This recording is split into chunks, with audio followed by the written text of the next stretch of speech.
Yes, yes. So for relationships, especially for ex partners or even family members, it is easy for us to be caught in unhealthy ways. So how I actually go about cutting costs? There are actually many ways in the market to cut costs, to be honest, that I see being done. But what I do is actually I'm not involved, but I get the team of Akashic Masters and Guides. So these are beings mainly from the fifth dimension and above. And also, usually they are part of your team as well. So they support you in your work. So they come together with us in this group meditation, and they will facilitate that cutting of costs. And among these group of Akashic Masters, there are a group with a special portfolio, so to speak. So they deal with more of karmic bonds. We call them the Lords of Karma, by whatever name you prefer. So they come in and deal with karmic entanglements. So different people try to have an open heart and mind, because it is not as simple as a one-off thing. It depends. It can be one-off, but sometimes in certain difficult situations, our soul may have a higher contract to learn something out of it. Until we master the lesson, that issue or that pain is here to stay. So that karma clearing, while we can do what we can for a session, or we can facilitate the releasing of the past baggage, if at a higher soul level, you are not meant to remove this pain, from by them, because you are meant to transcend it through a divine mission, a higher purpose that you are here to execute, then what this session will do for you is then it will help you create some clarity of mind. It will help you cut away some fogginess so that you're even more clear. And it will, after that, sometimes in certain cases, show you the direction of what you can do next to move forward. So eventually, essentially inviting the doors open for you for the next steps. So different people may experience different things. So keep an open heart and mind. So before today's session, I spoke to the Akashic Masters yesterday and 2 days ago. So they do have some sharing for all of us for today's session. So first, they wanted me to kind of debunk certain myths of what the process of healing entails. Okay, so sometimes it's common for people to be telling us that, oh, you shouldn't, the first thing is you shouldn't dwell in the past. You should just move on. Okay, this is a common misconception that a lot of people, even our loved ones, have whenever we encounter this healing journey or crisis. Don't think about the past, it's gone, just move forward. The problem with that is that it isn't something as simple as the mind says, I'm ready to move on. That's it, we move on. But energetically, so many parts of us are still waiting to be healed, are still undergoing that traumatic process, are still recovering from it. So we can't just move on like that, because otherwise everything will be stored under the carpet and for decades. And then the trauma goes deeper. So that makes the healing even harder, because it could have, for example, in my own healing journey, when I was young, because my parents had to make a living, they kind of changed my primary school halfway. So I was thrown into a foreign environment altogether, and I had no friends. So back then, that inner child wound started to surface, that feeling of being unloved, alone, abandoned, and rejected by others.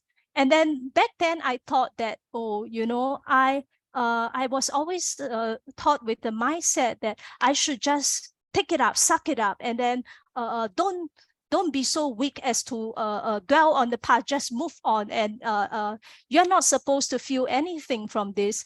So little did I realize I actually carried that baggage for more than 20 years of my life. I was carrying that baggage with me, and it affected how I interact with others. You know, there's always a part of me that feels that others don't really like me. I'll be rejected by them. I'm always unable to draw heart-to-heart relationships. It's always one-sided, difficult relationships, because energetically, a part of me was building this huge barrier to protect myself, which I didn't realize.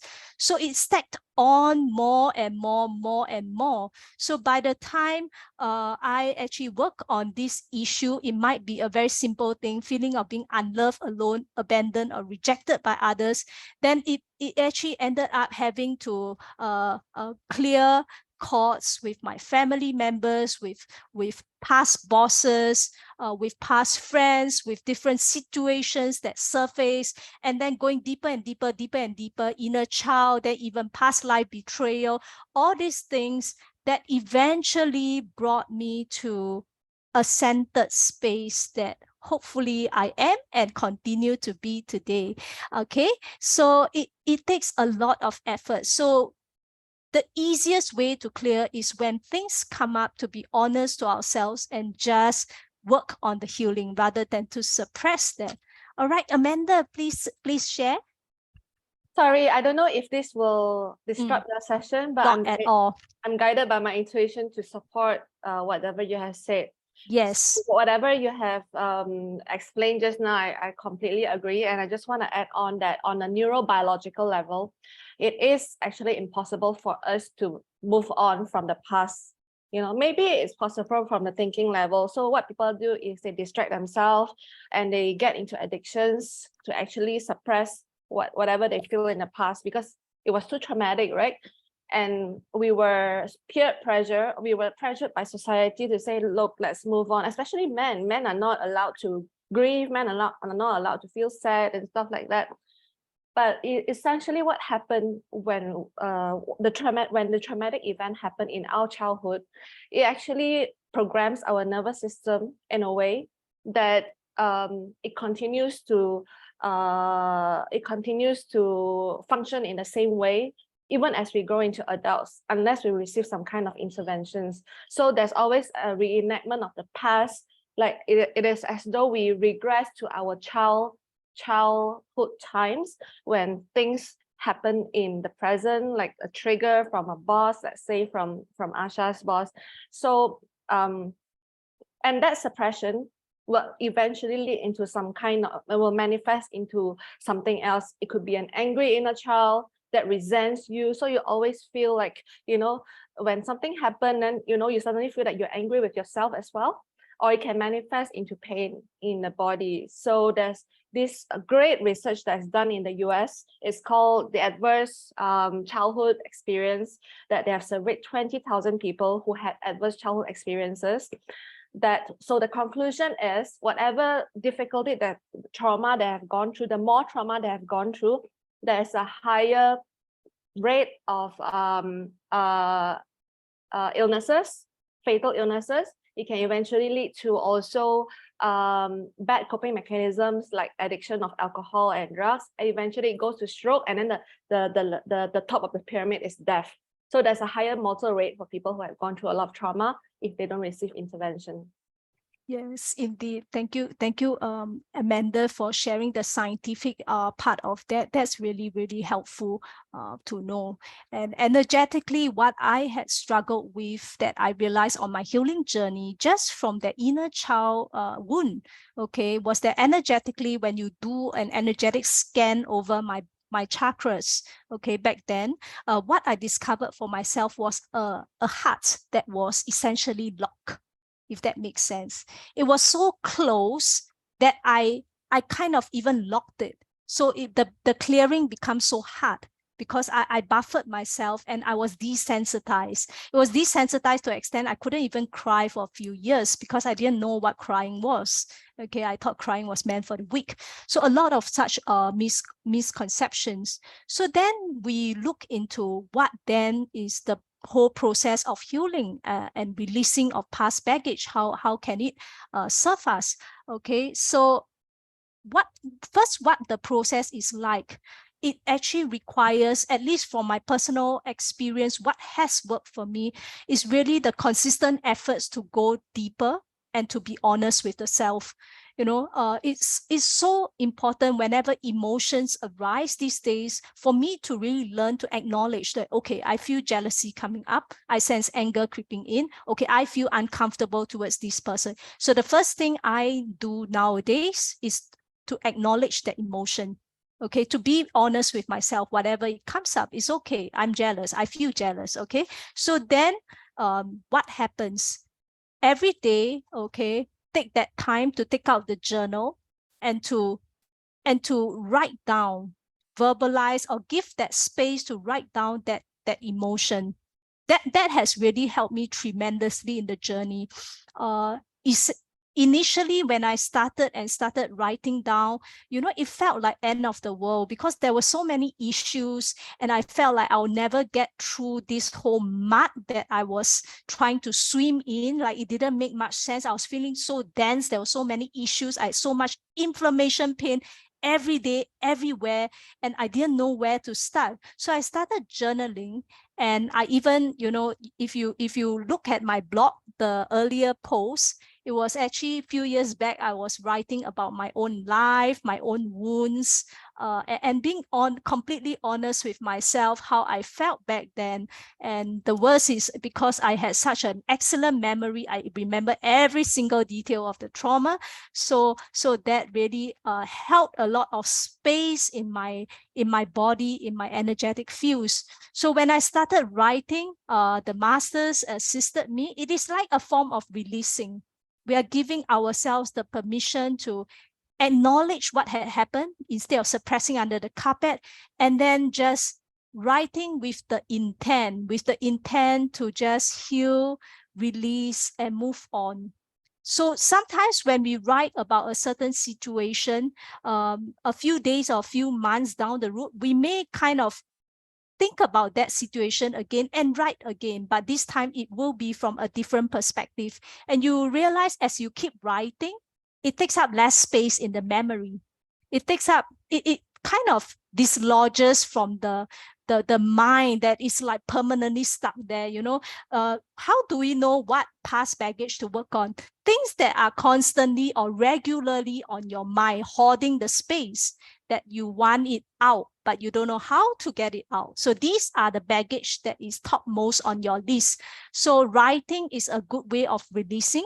Another way is talking, but talking, of course, you have to find a trusted advisor that holds you up and not pull you down. So that is also important, because if you find people who are not really having your best interest at heart, not holding the space for you to just share, oh, it's okay, don't talk about this, it's all in the past. People like that, we cannot entrust them with our problems. You have to find someone you feel safe. Okay, it can be whatever modality. Okay, it doesn't have to be Akashic Records session just because this is Akashic Records meditation.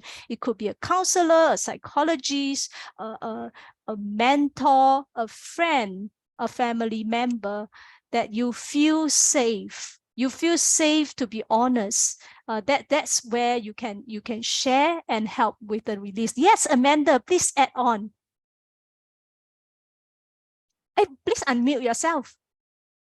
Sorry. I'm sorry for keep not disturbing not you. at all, not But at because all. It's meant to be. As I'm doing this work, I feel that I have the heart to advocate as well. So adding on to what you say, right, finding someone safe. So what is the concept of really finding someone safe? What is it like, right? So a lot of people say, oh, feel safe as in what? Like in my mind or whatever. So what is the concept? So how I teach my clients to feel safe is to really tune into their body. When you see this person, does your shoulders relax? Does your heartbeat slow down? Does the knot in your tummy releases? Does the tension in your body just release? And you don't feel like you need to run away, or you don't feel like you need to hide, build a wall or something. So just follow your body, because your body knows better than your thinking brain. So our thinking brain is developed after our mammal brain, but our mammal brain is the center where we tune into all these sensations of fear and hypervigilance. So just tune into your body and see, you know, how you really feel with that person instead of focusing on what they talk about. So that is what I'm trying to share with everybody. Thank you, Asha. Oh, yes, Amanda, that's actually so important. The masters also say that in doubt, you can also check in with your breathing. You know, like the sensation that Amanda shared is actually very valid, because honestly, in the market, there are so many fake teachers. I'm sorry to say that there are so many fake advocates and fake teachers out there, and then they have millions of followers, and we think like, oh, you have 1 million, that means you are good and I need to sign up for the services. But the problem is, whatever they share, sometimes you feel that twing in the stomach, you feel the discomfort in the heart, that I don't think this really aligns to the truth. I don't really think this kind of discrimination or this kind of duality mindset really makes sense. But then why is he having thousands of likes and, you know, millions of followers? Does it mean I'm wrong? My intuition is wrong? Yeah. So trusting that feeling is really a good direction. And actually, in the Akashic records, a lot of the messages also come via feeling, via intuition, because the body is the one, like Amanda said, that processes things. So feeling into the body is really a good way to know whether you feel safe or not. So absolutely valid. Thanks for sharing, Amanda. All right. So there is also this part that masters wanted me to share, is that in this healing journey, take the time to also understand ourselves. It is the greatest opportunity and best gift through these obstacles to know ourselves better. For example, in difficult, one-sided, unreciprocal relationships that many of us land up in, there was on one occasion in an Akashic record session, the masters actually got me to say to the client, how much do you truly love yourself from within? And that was after the client was sharing a whole history of unreciprocal relationships. Why is she so unlucky? Always meeting the same, you know, vicious cycles of a man who doesn't reciprocate the love, men who are self-absorbed and always very self-centered. Why is it like that? Why are all her other friends having loving, fulfilling relationships? So the response to that was, how much do you truly love yourself from within?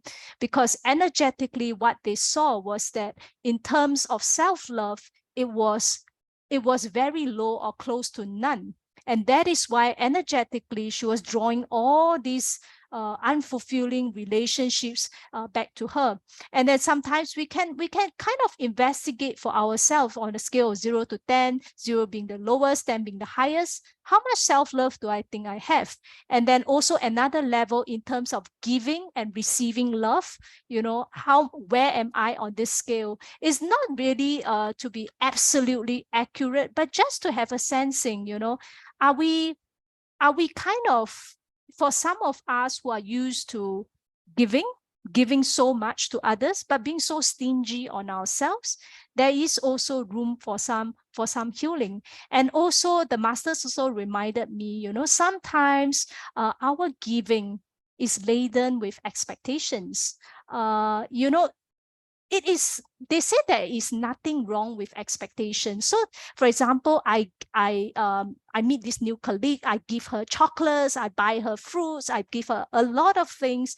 I thought it was unconditional love, that oh, I'm just being a nice colleague. But actually when maybe she didn't really like my gifts, oh, I don't really like this, I don't really drink this, you know, I feel this discomfort coming up, unhappiness coming up. That's when I realized to myself, oh, actually my giving wasn't really pure, because my mind thought I was giving unconditionally, but in reality it was laden with expectation. I was expecting her to say, thank you, wow, you're such a great person with an awesome personality, I love you, you know.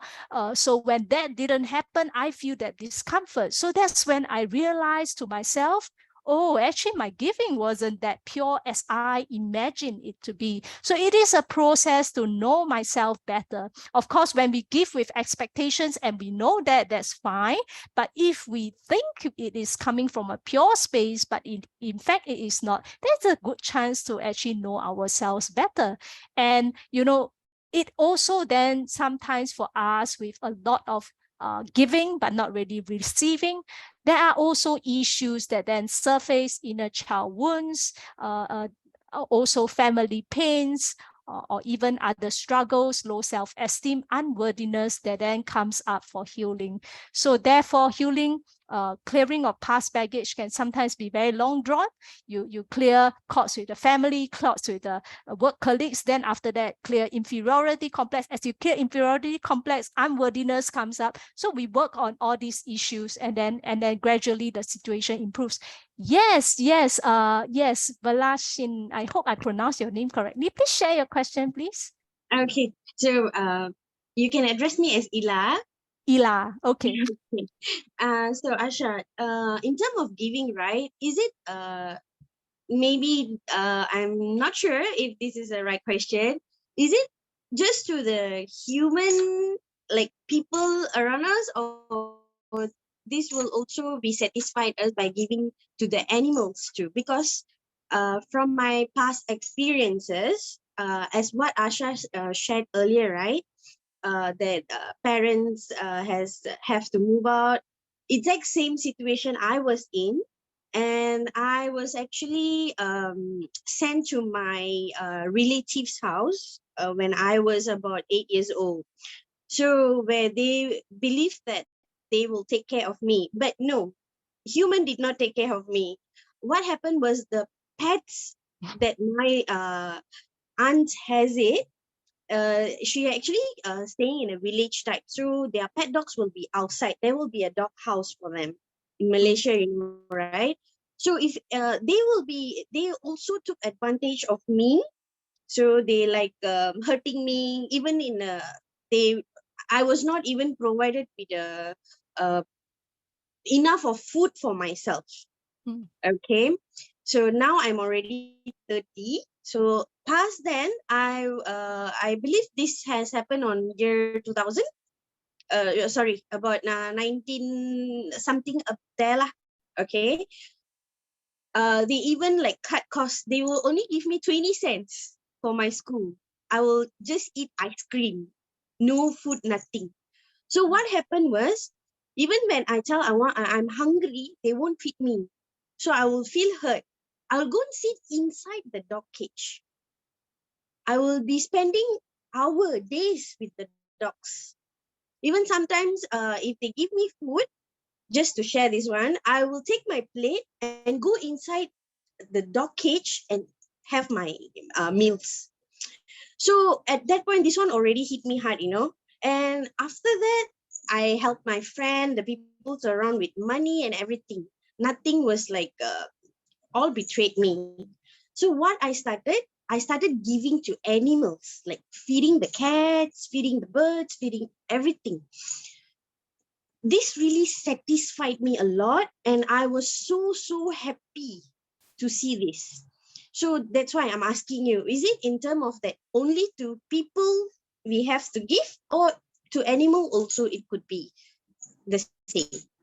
Okay, that's actually the same concept applies, but in your situation, I'm guided to share that it was actually an emotional release for you. That outlet was an emotional release for you. And the masters wanted to say that actually animals, including dogs, their mission here on earth is actually to the owners. You know, how amazing is that their whole life soul mission is about their owners.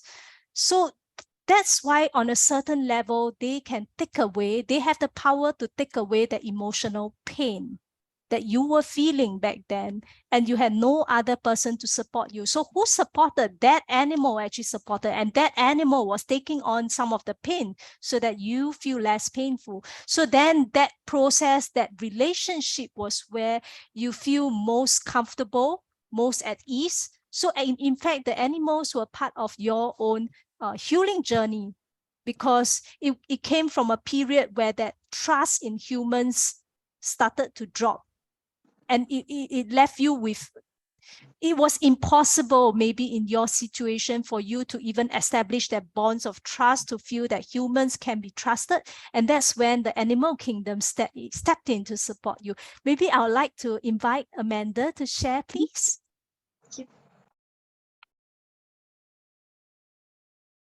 Sorry, is it okay if I... Of course, please don't say sorry. All things are meant to be, and you're meant to be here. Okay, Ina, right? Or Iya? Ella. So I'll just add on to what Asha is saying, right? That the animals are supporting you. And also on the other hand, it is your unhealed wounds of the abandonment that you were not taken care of. And those are your yearnings, you know, I yearn to be loved, I yearn to be taken care of, I yearn to be protected. And you're not getting that, you know, but then sometimes by giving it to other people, it's like you're seeing dogs and cats and animals who are abandoned, and you don't want, and you give them what you have lacked, and you were able to give them and see them grow and be healthy and whatever, is kind of healing, I guess. But there is just it is what we call it, a slippery slope, because we might rely on that as a protective mechanism to our void, and we might over help other people until we are burnt out, just because we want to satisfy that void, that the emotional, the wound that we have. So it is, you have to be mindful and be you know, set the limits.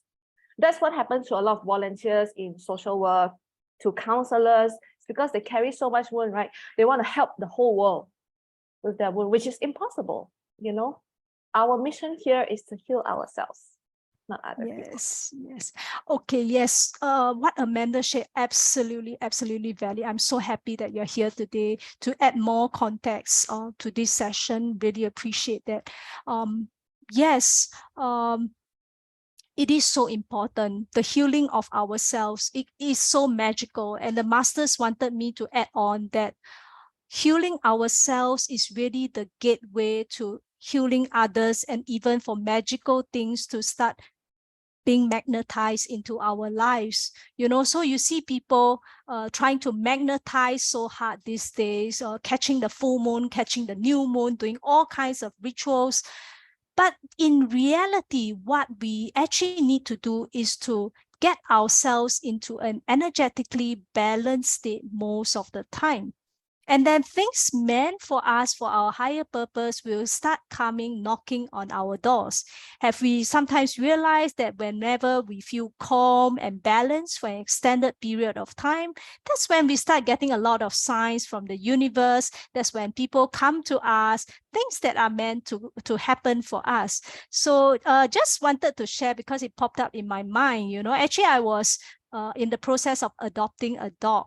So, you know, I am a single, living alone, full-time job. My profile was an absolute no to most dog shelters. And I wanted an adopted dog so bad, because it wasn't because, oh, you're so cute, I want to take care of you, but more of, I felt this deep knowing within me that it is time to work with the animal kingdom through a dog. And but I wanted to offer my space to an adopted dog. So I went to dog shelters, they rejected me. And I was just, you know, at that state, I was not really in a balanced state, because I was looking around, rejection, then, you know, putting my energy out there, and more rejection. So then what happened, what the masters reminded me was stop what you're doing. Okay, get back to your space. Oh, so beautiful, Amanda. Yeah, so he said, stop what you're doing. Okay, Asha, stop. And then what you're going to do now, go back to your space, meditate, cut all the cords that you have with social media, with the dog shelters, with whatever rejection, with the rejection brought up, that feeling of rejection from childhood, cut. So then I stopped. I thought, you know, oh, that's it. Maybe I'm not meant to adopt a dog. So what happened? Within 2 days, I on my Facebook one day, and I saw this advertisement from Pause for Cause.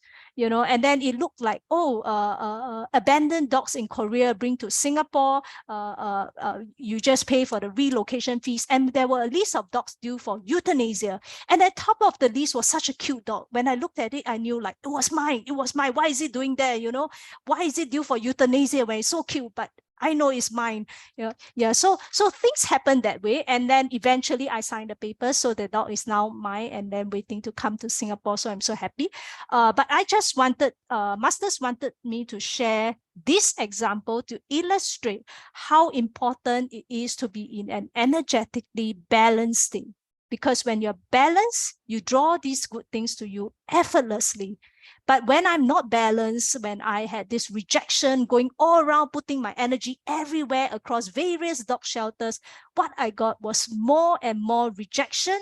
And then that old wounds of rejection just keep coming up and then eventually forming a block to any good things ever materializing in my life. Yeah. So, okay, yes, the last bit I just want to share is that just be gentle with yourself on this healing journey. Right from the start, I think one of my big blocks was that I always think, I want to get it off, get it out once and for all. But in reality, what I realized was actually this journey is so interesting. As I went through the mud, of course, that mud phase was the worst. There were so many issues that came up that I felt like I was just inundated with all these issues that I can never get myself out. But as I kept journaling and writing and releasing and reconciling the past, together with that will from within that I want to heal. I want to heal. I want to be done with this. As I keep going, I made progress. And as I made progress, what was most obvious to me was I felt so much lighter and calmer within. When the baggage is truly energetically being released, I feel so much lighter within. I don't even when I think about the same few persons. So these are things that we can do to test on ourselves where we're going. Certain difficult relationships. If we think about the ex, we think about people who have let us down, betrayed us. How does that feel in our body? Like what Amanda shared, the feeling, the connection with the body. How does that feel in the body? Sometimes we want to say, oh, I feel I'm done with this. But when we talk about that person, or that whole past emotions come flowing out, like some reservoir of water unleashing, and then all the painful emotions. He let me down. How can he do this to me? He's so mean, decades ago. Then that actually indicates that there's a lot of things yet to be healed. And that's where we can be honest with ourselves, know ourselves better, and continue with the good work. Okay, so I'm not going to, okay, yes, Amanda, yes, please share. Hi, sorry. Not at all. I just want to share to all of you beautiful souls here that, sometimes when we are brought up in a way that we didn't learn how to love ourselves because our caregiver didn't love us, we don't know how to love ourselves. And it's not our fault. It's because our caregivers were unable to show, give us a good example, setting a good example. So we grow up talking about self-love, right? Actually, the hardest thing to overcome is sometimes we condition ourselves to be loved, So if I do this and this, I can love myself. If I don't do this and this, I cannot love myself. So that's creating a lot of expectations towards ourselves instead of externalizing it to other people. Oh, if they do this and this, I'll love them. But we do it to ourselves sometimes, and that's hard. The relationship we have ourselves is the hardest relationship to nurture. Sorry, I forgot. Just now you were talking about something. Being Asha. gentle with ourselves. And usually we are the harshest with ourselves because our caregivers have taught us that way. And we don't know how to be gentle with ourselves because we were never told, it's always about doing well in school. If you don't do well, get punished, being a certain way. If not, I won't love you. So all those are so conditional that we don't know how to be unconditional with ourselves.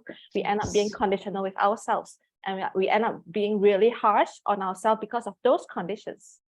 Yes. So thank you, Amanda. So that harsh inner critic is something that can be cleared.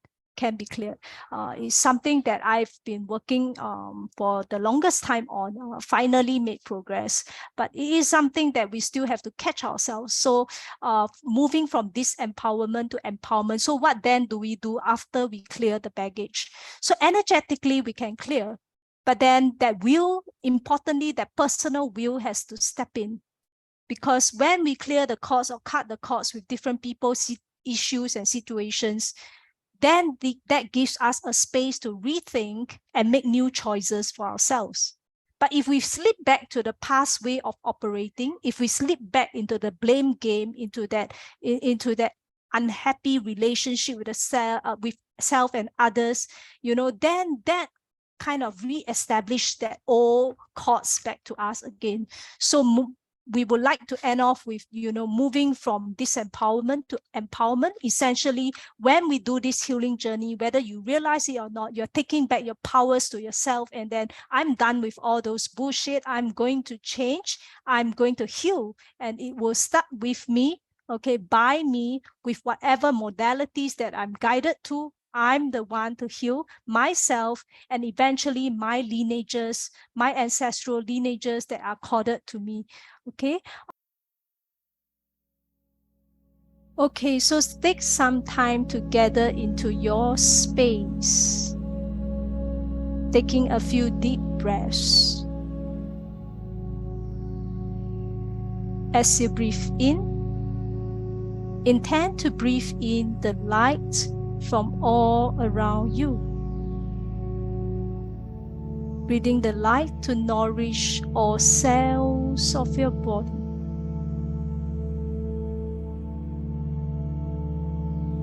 As you breathe out, intend to release all dense energies, thoughts, emotions, and memories that no longer serve.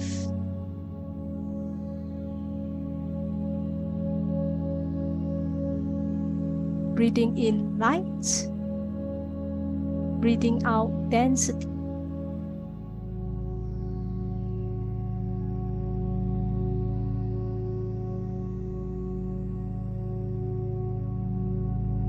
I call upon the four great archangels, Archangel Michael, Raphael, Gabriel, and Uriel, to stand in four corners of your space and the energetic space we are holding this meditation, to hold, ground, protect, and support the space. I also call upon and invite your masters of light, Akashic masters, lords of karma, higher self, archangels, angels, all pure light beings who would like to support you for this healing session, to join you now.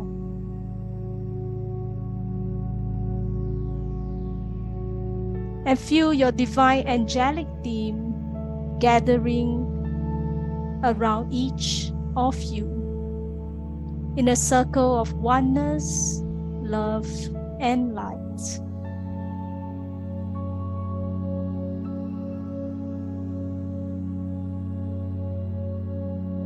And we call upon the energies of divine peace and stillness to flow into your energy bodies now.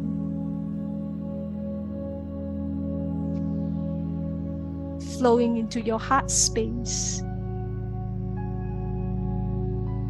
Breathe and receive.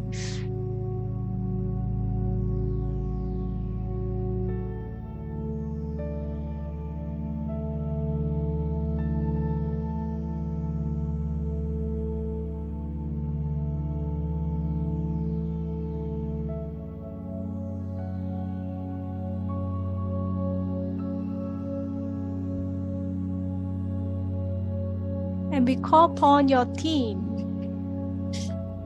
to activate your central pillar of light.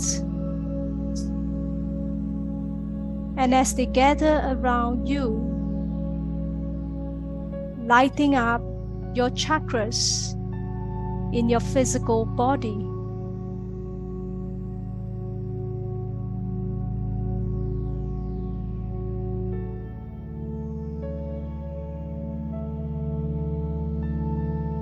And as the light in the crown of your chakra opens up and connects to the central sun in the heavens above, see this magnificent pillar of light from the central sun flowing down to your crown. And then this beautiful pillar of light forming in your body as it exits from your feet and continuing to dive down into the heart of Mother Earth.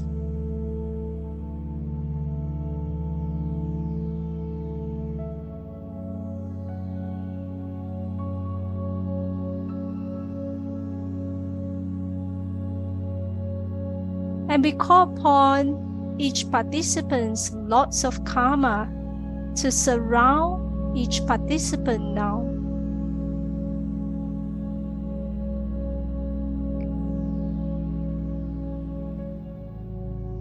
And today we would like to call upon the lots of karma to assist to cut away all cords that connect each participant to the false matrix, to the fallen consciousness that includes all negative programming in the social media, in the newspaper, in the televisions, in whatever media outlet that are not aligned to your highest good to keep. Cutting away and freeing your energy bodies now.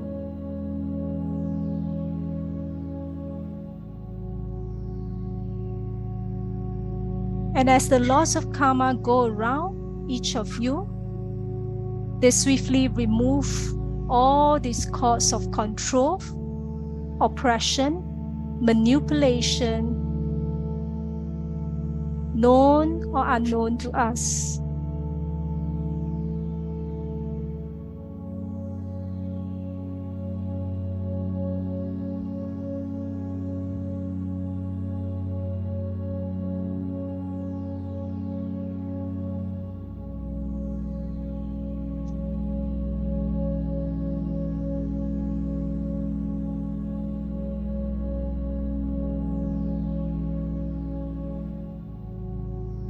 And we invite our higher self and team to assist to call back all our personal power, energy, soul parts, soul fragments, soul aspects and spirits that we may have given away or taken away from us or stuck in time and space in our connections and dealings with the false matrix, with the fallen consciousness, with all this negative programming from social media, from all kinds of media known or unknown to us that are not aligned to our highest good, to gently merge with us and come back to us now.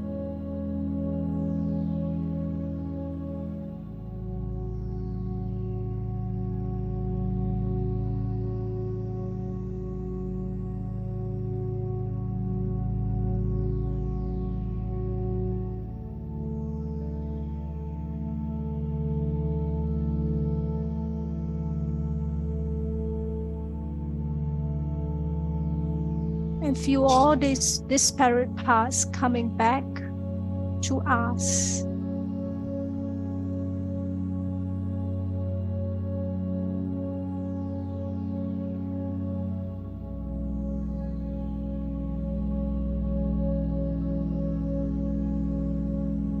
And we call upon your team to cut away and release all memories, emotions, thoughts, and energies related to all these false matrix, false programming, fallen consciousness that are all not aligned to our highest good,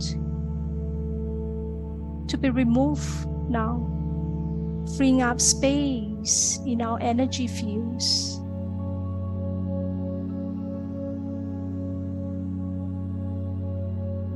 Just breathe and let go.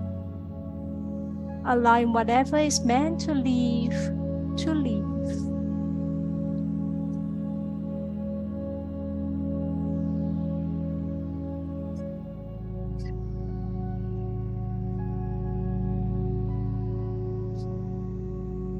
And next we call upon the Lords of Karma to also assist to cut away and release all unnecessary cords, hooks,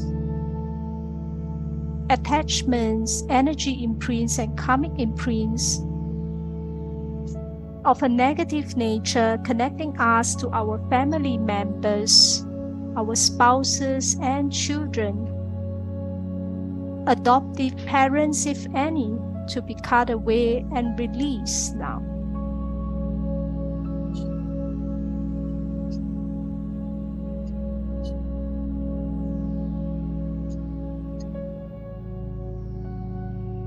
And as they go around, walking counterclockwise, swiftly removing all these unnecessary cords from any part of your energy fields.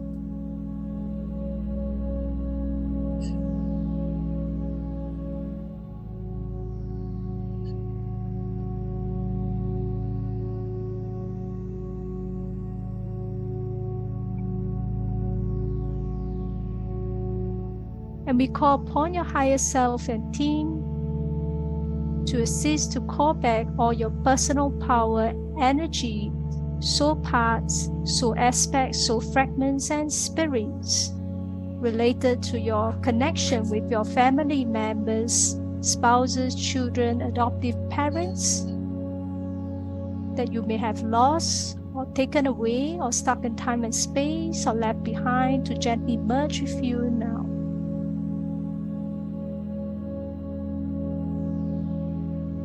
Allowing all these missing parts to come back to you now.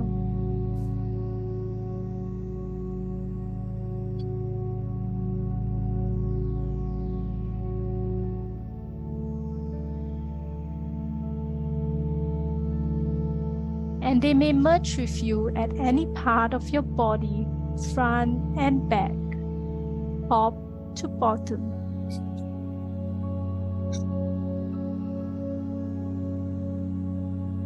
You may sometimes feel density arising.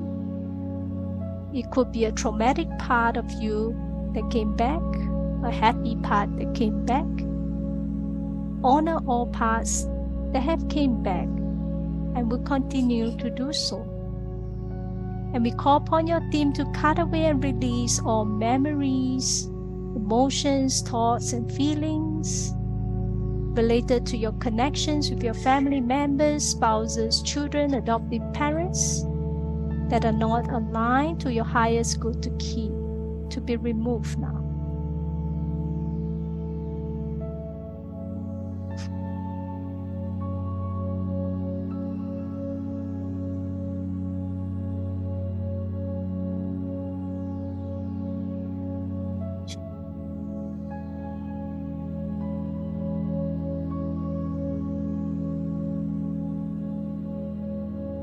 And if need be, you may breathe out from your mouth if it helps you to release the density even faster. And we call again the Lords of Karma this time round to assist to cut away all cords, attachments, hooks, energy imprints, and karmic imprints connecting you with people in the workplace, past or present, of a negative nature, to be removed now, freeing up more space in your energy fields.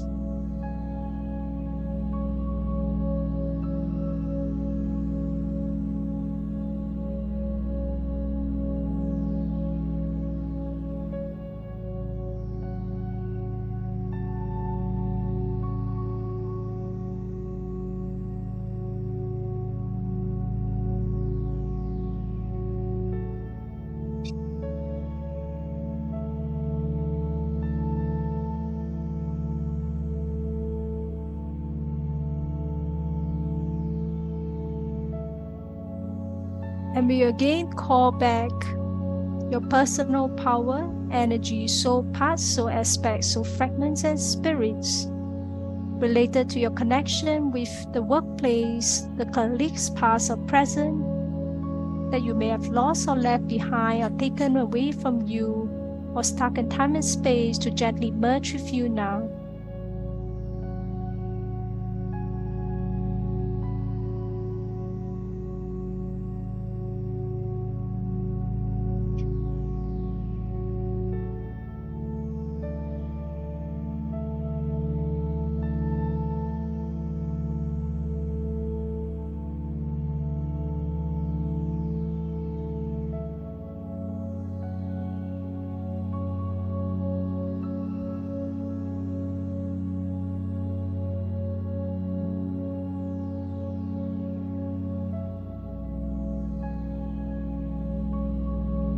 Also calling in the team to cut away and release all memories, energies, emotions, thoughts, and feelings related to your connection to the workplace and colleagues, past and present, that are not aligned to your highest good to keep. Releasing them now.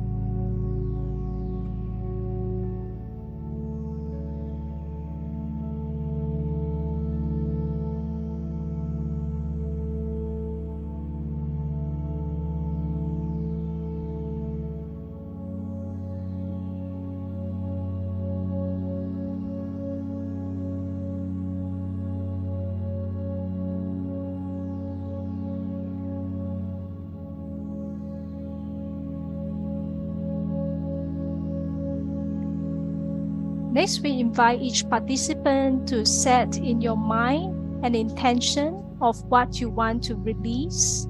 For this session, it is personalized to you. It could be an emotion, a connection with a person, a group, or a certain group of people, an issue, an attachment to an issue. To have in mind and just set this intention of what you want to heal, what comes to mind now, and we invite your lots of karma to surround you once more and assist to cut away all cords, attachments, energy imprints, karmic imprints, and cords, connecting you to that issue, person, or situation, or feeling now.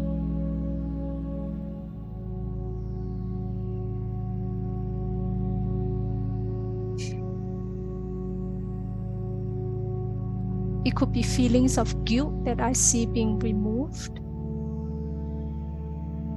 abandonment, rejection,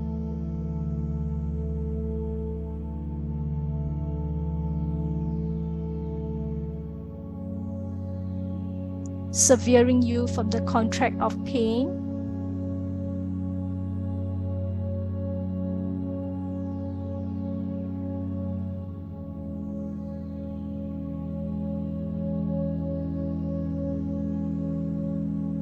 releasing the beliefs that it's impossible to heal, that we are stuck in this body.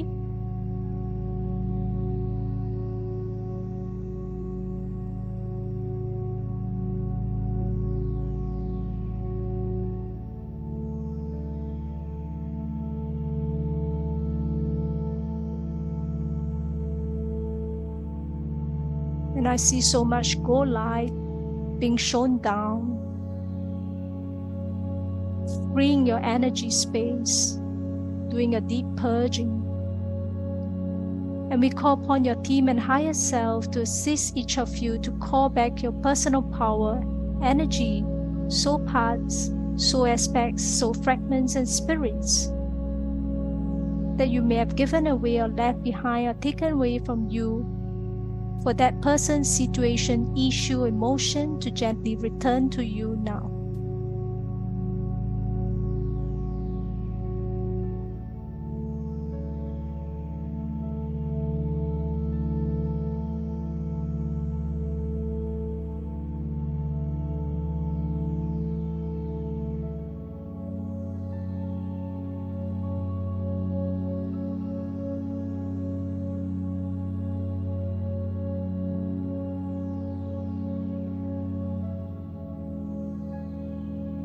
and waves of missing parts coming back. I sense so much coming back to the back of our bodies.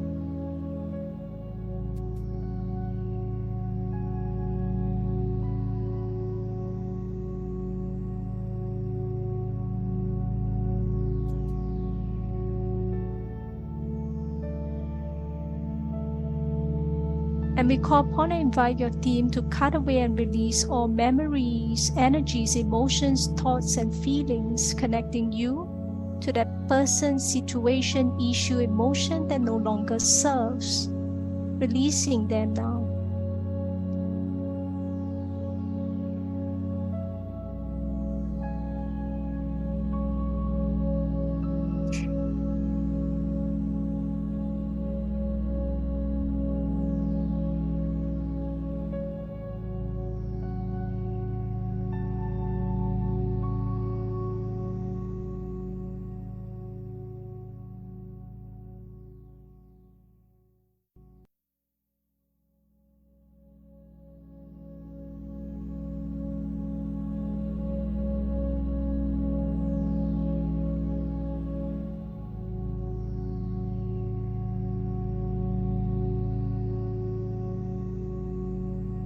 Next, I call upon Saint Germain and the ultraviolet fire angels to kindly surround each of you, calling upon Saint Germain to cast your violet flame, the flame of transmutation of all dense and discordant energies and emotions, sweeping through the energy fields of each of you 7 times, burning away all remnants of cords cut away, facilitating a deeper transmutation of dense and discordant energies, emotions, and thoughts.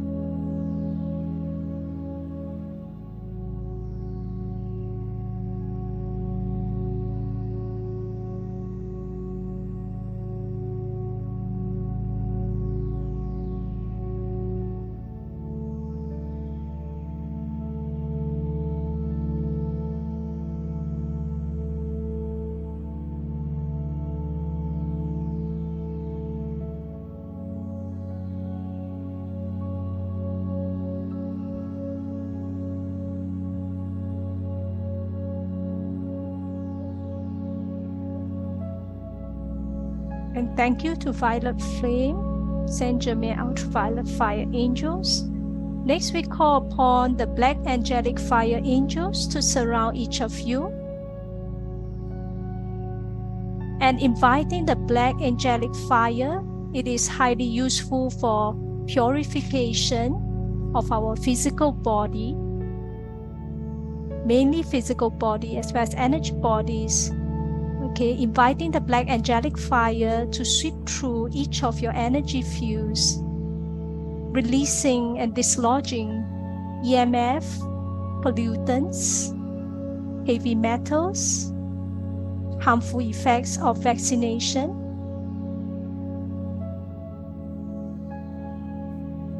anything dense and heavy that can be dislodged that is not aligned to your highest good to keep. Allowing the Black Angelic Fire to work its magic with each of you, giving what you need.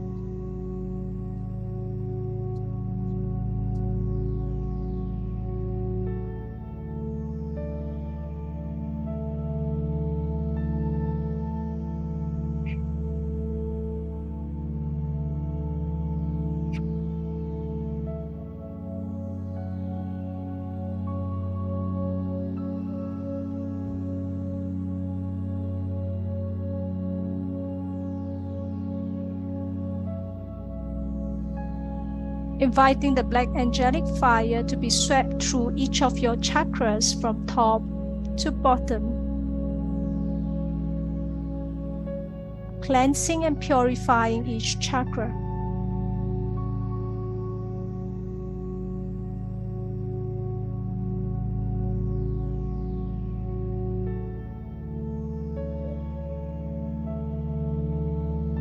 Inviting the Black Angelic Fire to flow into all organs of your body, purifying and cleansing energetically each organ.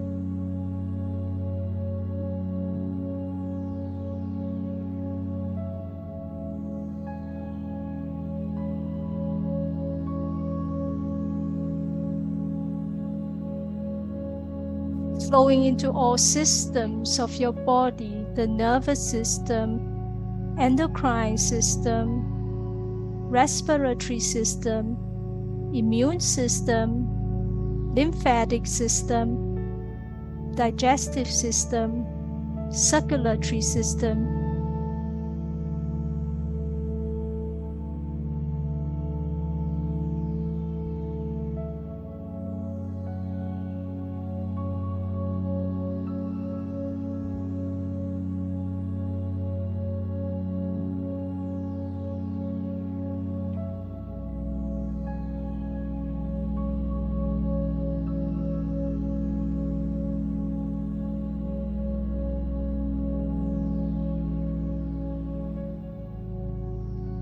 And then inviting the black angelic fire to flow into all cells and blood of your body.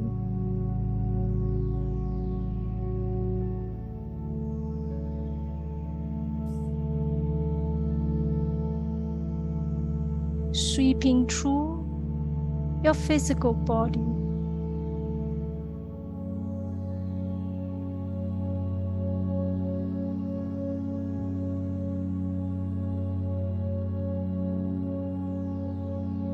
And inviting the black angelic fire to intensify into your space that you're in, assisting you to purify and cleanse your space that you're in as well.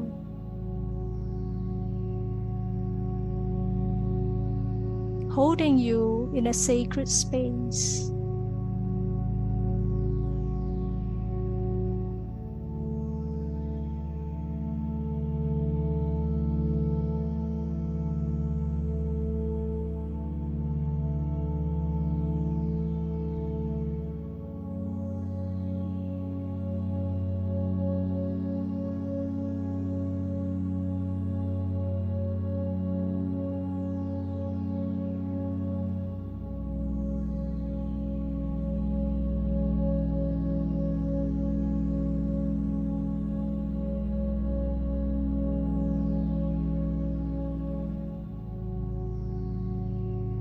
Inviting the black angelic fire to lower its intensity to a level that you can hold in our energy fields throughout the day or night with most divine ease and grace.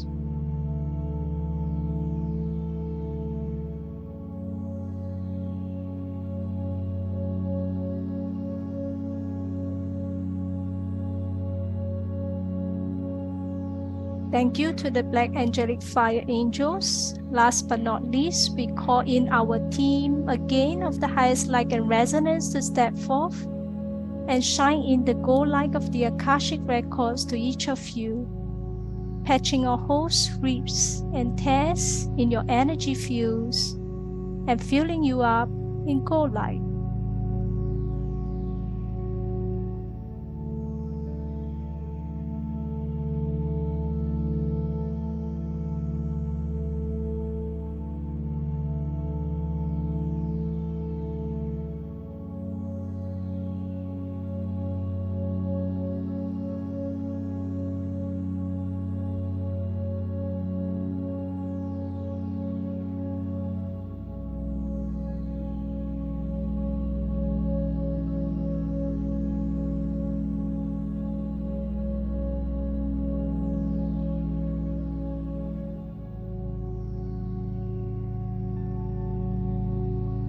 And now we intend for roots to grow at the soles of our feet or base of body, releasing all excess energies that we don't need or can't hold.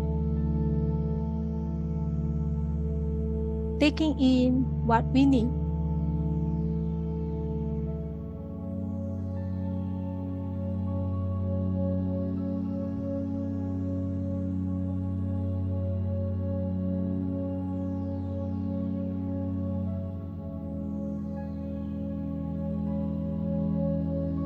Now gently drawing our energies and consciousness back to the space where we're in, where we started this meditation.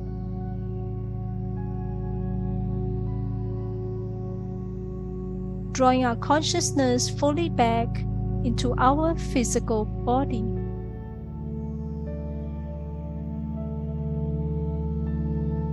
And with a heart of gratitude, you may join me to express our thanks to your team of Akashic Masters and Guides, Lords of Karma, Saint Germain and Ultraviolet Fire Angels, Black Angelic Fire Angels, for their kind assistance for today's healing session. We are grateful.